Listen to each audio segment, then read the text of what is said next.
Today we're going to be doing another mock draft, and we are deep into free agency now, as a lot of transactions have happened. I apologize for my face being burnt, by the way. I'm outside basically every day, so it happens.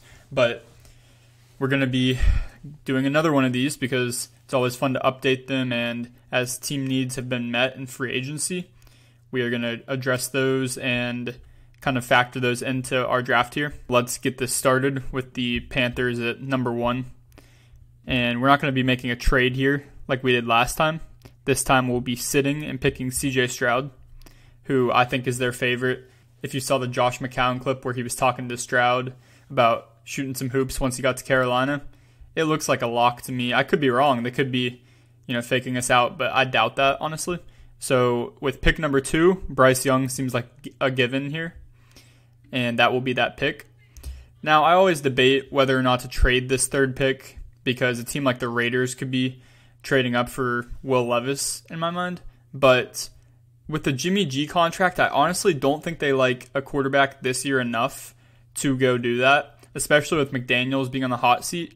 I think they're going to stick with Jimmy Garoppolo on his 3-year contract, which is more like a 2-year deal. I think this pick will be Will Anderson, though, to the Cardinals. I think Gannon will really want to get his guy year 1 as a coach over there in Arizona. He doesn't really have much going for him, especially on the defensive line. If you want to try a really hard football challenge, try to name 2 dudes right now that play on the front 7 other than Isaiah Simmons and Zaven Collins, which I would consider Isaiah Simmons more of a strong safety, arguably.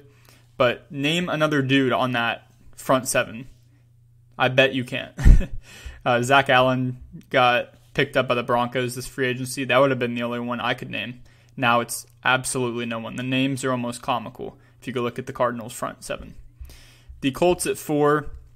This one's pretty much wrapped up to me. Anthony Richardson makes a lot of sense here. I think they love Anthony Richardson, and that would be their pick there. Pick number 5, the Seattle Seahawks. Jalen Carter's still up in the air. At this point, I think Tyree Wilson would be more of a safe bet.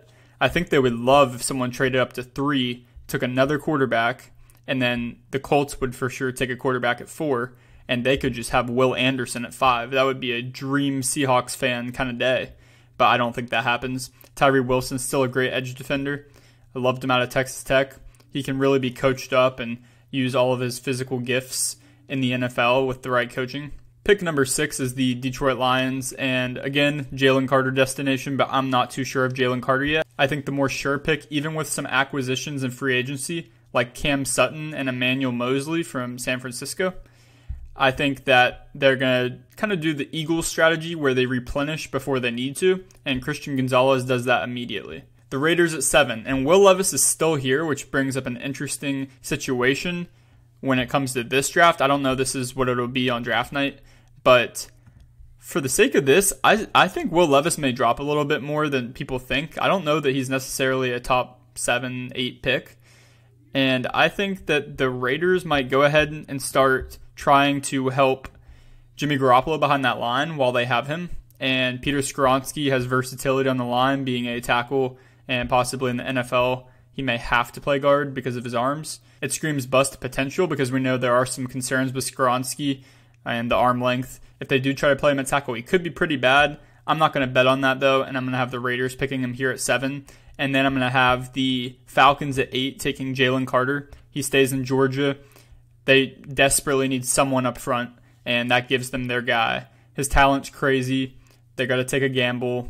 I think Carter could go a little bit further than this down the board, but at 8, I don't mind it one bit, and he stays near home, so that's a cool connection there. Pick number 9, I think the Bears love this one. Paris Johnson here gives them the tackle. We saw they weren't as aggressive on the offensive line as we expected them to be in free agency. They went after Nate Davis at guard, but tackle-wise, they didn't really address much. And Paris Johnson does address that. He's a really good athlete in the run game. I really like him. I think he's really my tackle 1. Skoronski to me more as a tool guy, but true tackle-wise, I like Paris Johnson a ton.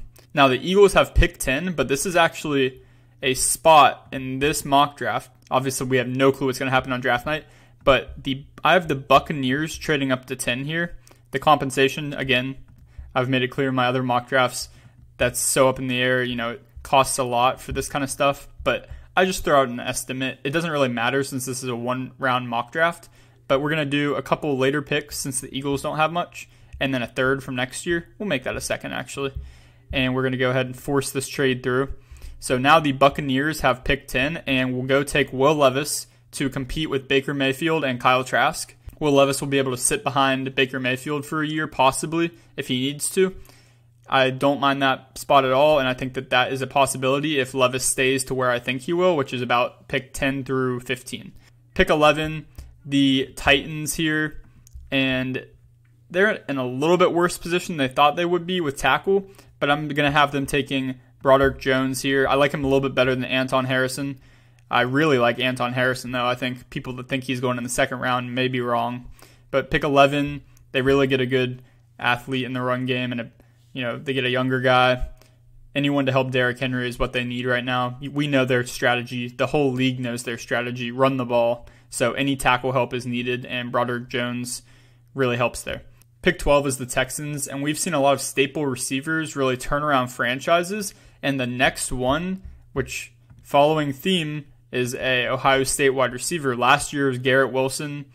The year before was Jamar Chase from LSU. But I really think the Texans are going to want to get another receiver in that room that's really good. I would love to see this dynamic between JSN and Bryce Young from Alabama. Those are the two Texans picks I have so far.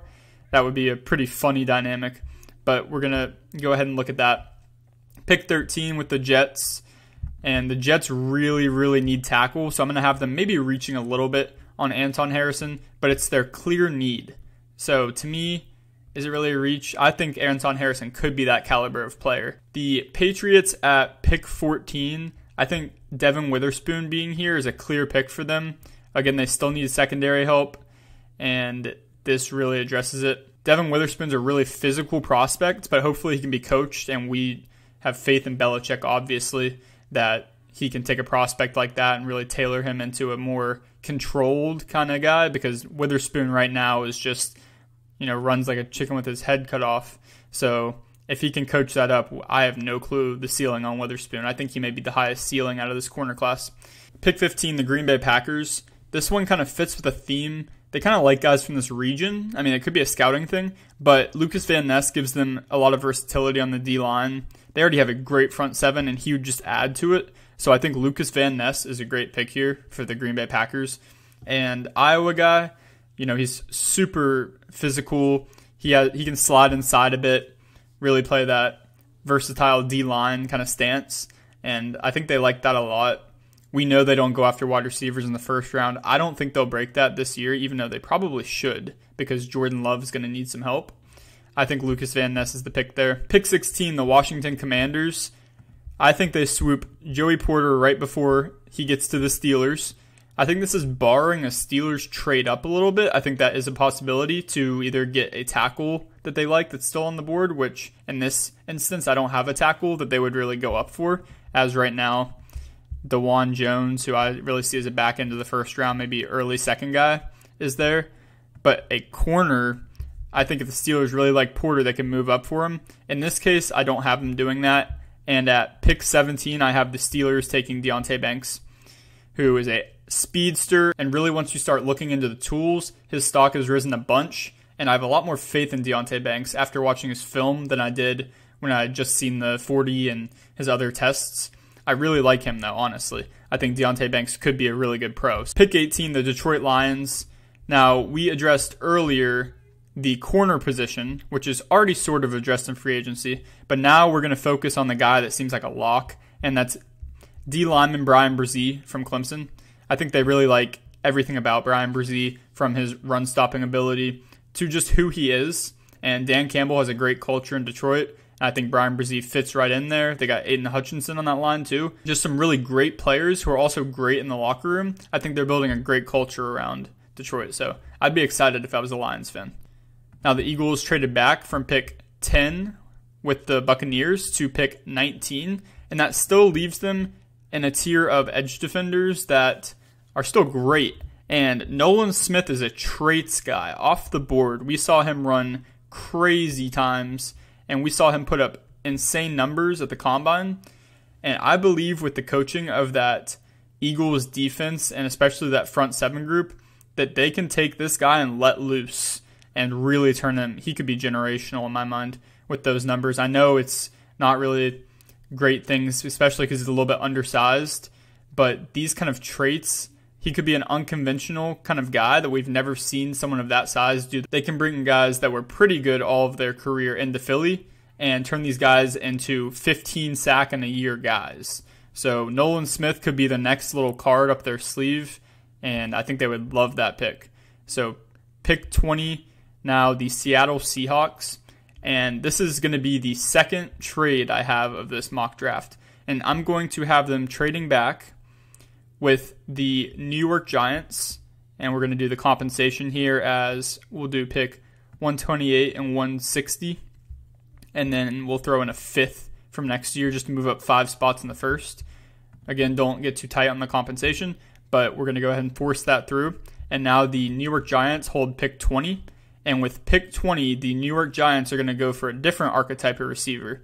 And assuming they don't get DeAndre Hopkins, they don't have this kind of archetype. This is what they wanted Kenny Golladay to be, a bigger receiver. He doesn't really play as physical as those other taller receivers, but I think this really just gets them away from the slot kind of shorter guy and injury-prone kind of guy stereotype. So Quentin Johnston to the New York Giants out of TCU. He can do some things behind the line, too. He's a very speedy guy. We've seen him on drag routes, house it, and I think he gives them a different kind of receiver, and not exactly the huge physical guy that they really, really want, but he's closer to that than any of these other receivers like Jordan Addison or Zay Flowers or even Josh Downs. Those guys all fit the exact same type that Kadarius Toney and Wan'Dale Robinson and even a little bit of like Sterling Shepard, they all fit that same kind of role. So why pick another in my mind? Pick 21, since the Dolphins forfeited their pick, to the Chargers, and I have the Chargers here taking Bijan Robinson, and this is a huge highlight player that everyone's waiting to see where he goes. I think Eckler could be traded, and I think Eckler's way overvaluing himself. He's really not that good. He's more of a receiver than a running back between the tackles. So I think they easily go replace him, probably upgrade with Bijan Robinson, who plays just a more actual running back role, even though he does carry the receiver traits as well. So I think they'd be perfectly fine with this. Drafting a guy in the first round also means you get the chance to take their fifth-year option. Running backs really don't, in my mind, deserve second contracts nowadays because injury-prone, and the window where they start regressing is probably at the end of age 27 to 28, 29. That's really when they start to fall off, especially physically. And Bijan Robinson would be great for 5 years, and I could almost lock that in. So Chargers get him at 21.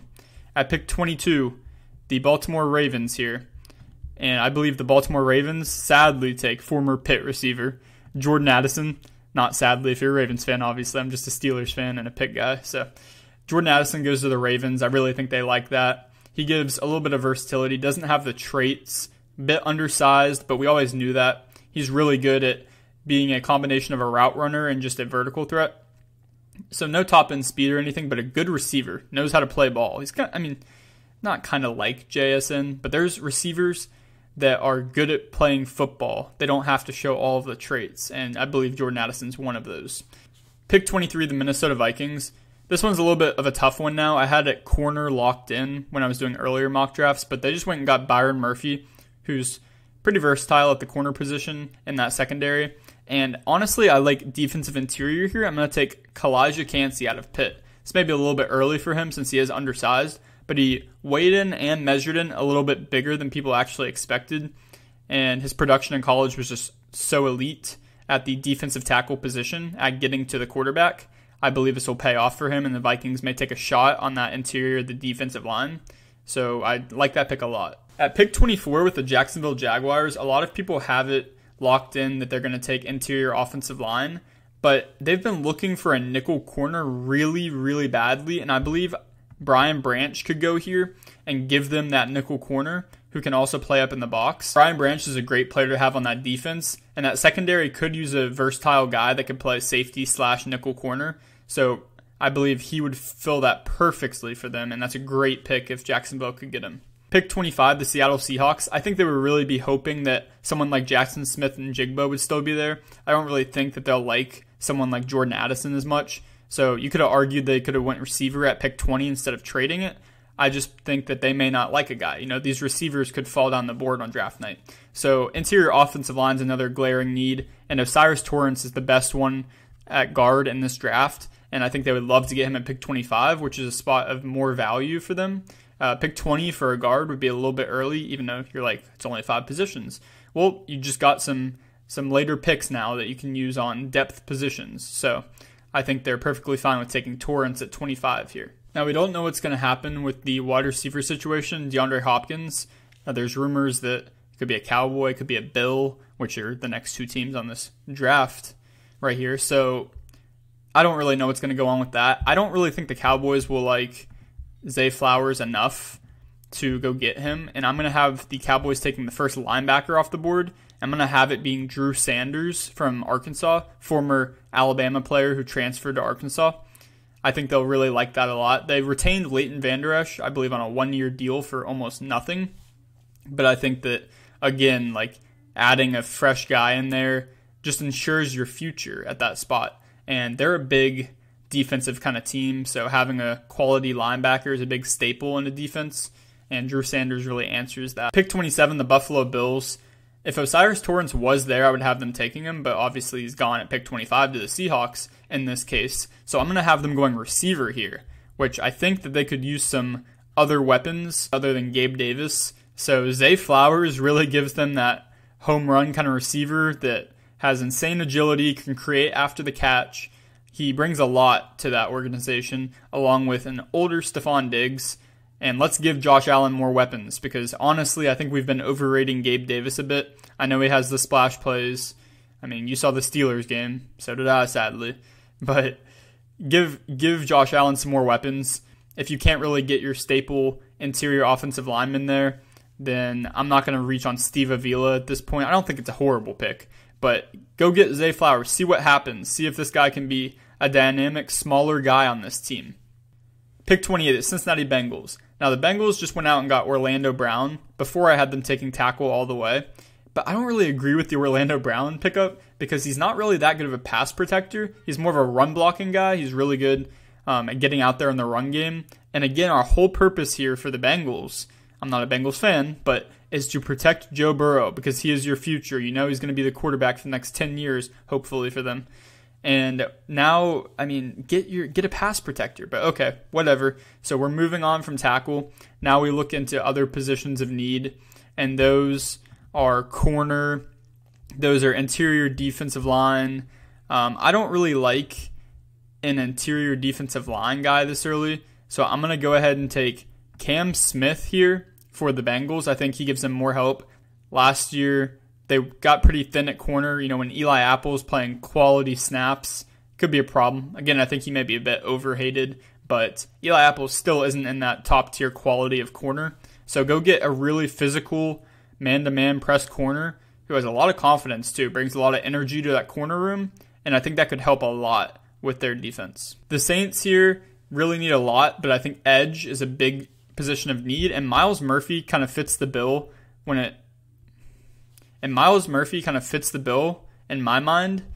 He seems kind of like a Saint. I don't know what it is, so kind of disregard that. But Myles Murphy is just a real power rusher. He can't do much out of that. Like, he can't really get into the backfield and chase down a running back. Doesn't have much speed off the ball, but he's not really supposed to. He's just kind of a power guy off the edge, and I think they really will need that with the departure of Marcus Davenport and the aging of Cam Jordan. They're going to need that front seven help. They're going to need a lot of help, I'm not going to lie to you. But Myles Murphy is a good start. He will break down a pocket, and that is probably the exact thing that they need. They don't really need a tool right now. They just need more of an actual power edge rusher, and Myles Murphy gives them that. Pick 30 is the Philadelphia Eagles, and with the recent departure of Isaac Seumalo to the Pittsburgh Steelers, this now becomes an interior offensive line with the potential retirement of Jason Kelce, even though last year they did address that by taking Nebraska center Cam Jurgens, not sure how to say, I think it's Jurgens, So they did address the center spot when it comes to that, but now they're going to need to look at guard, and we know they love their depth on the O-line. Everyone they have could be a starter on a different team, or even the best starter on a different team. It's ridiculous. So I'm going to have Steve Avila going here to the Eagles at guard. Steve Avila looked really good in the Senior Bowl, and I think that, again, they love their depth and love good offensive line play. This pick 30 feels like an extra one, even though the extra one was this earlier pick at pick 10, which they traded back for from the Saints last year. And still, you can take a depth piece when you have 2 first-rounders like this. So I like that a lot. Steve Avila addresses that. Pick 31, I'm going to go for the Chiefs here and edge with Will McDonald and kind of wrap up this draft. But the Chiefs always need defensive help no matter what year it is, no matter if they won the Super Bowl or not. They always have a kind of underpaid defense, and to stay in contention, they're going to need to be able to get after the passer. They lost Frank Clark, and I believe that Will McDonald will help with that out of Iowa State. He didn't even play that much, and he was still very productive when he did play. So there we go. Give yourself some more pass rush and try to get back to that Super Bowl next year for Kansas City. Anyways, let's take a look here. This is my first-round mock draft, and we got C.J. Stroud, Bryce Young, Will Anderson, highlighting Anthony Richardson. We got the quarterbacks going there. I had the little trade up from Tampa Bay to 10 to get Will Levis. I think it's very realistic. And then I had the trade back from 20 to 25 by the Seahawks with the Giants. The Giants ended up getting Quentin Johnston. The Seahawks got Osiris Torrance out of Florida. And that is about it. If you have anything you agree or disagree with, let me know in the comments. Thank you so much for watching, and make sure to like and subscribe if you enjoy the content.